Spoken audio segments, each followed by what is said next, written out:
রানা ভাই, তরিক কাকুকে দেখছি না, কোথায় গেছে? হ্যাঁ, ওকে তো খুঁজে পাচ্ছি না। আসলে ওকে একটু পেরেশানি পেরেশানি মনে হচ্ছিল। দেখি চলো তো কোথায় আছে ও দেখি। চলেন রানা ভাই, তরিক কাকু বাড়ির দিকে আছে কিনা একটু দেখি আমরা দুজনা।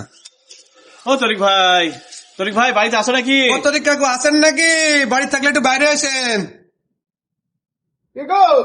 রানা, ও ইউসুফ, রানা কি খবর?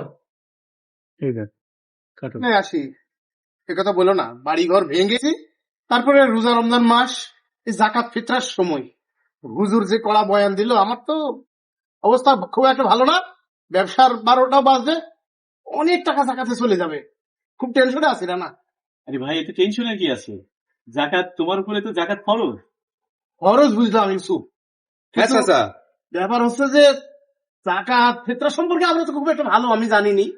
তারপর হুজুর যে বয়ান দিল, হিসাব নিকাশ করে দেখছি যে আমার ব্যবসার তো লাল বাটি বাজবে, সব চলে যাবে। না চাচা, না না না, হ্যাঁ, আপনি জাকাত দিলে তো আপনার ব্যবসার ক্ষতি হবে না? তাই এটা তো আরো নাকি? ভালো। জাকাত দিলে আপনার মাল পবিত্র হবে, আচ্ছা, আপনার আচ্ছা। সম্পদের কমতি হবে না। আচ্ছা, ভালো করে এটা বলো তো। গরিবের হক, আপনাকে অবশ্যই আদায় করতে হবে ভাই। তাই নাকি?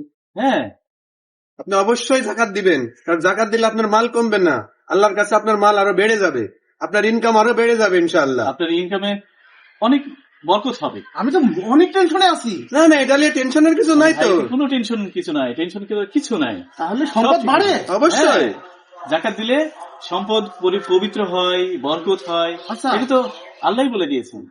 ঠিক আছে, তাহলে হুজুরের সাথে বসে ভালো করে পরামর্শ করে আমার সম্পদের যা জাকাত হয় আমি সব দিব। ইনশাআল্লাহ ইনশাআল্লাহ।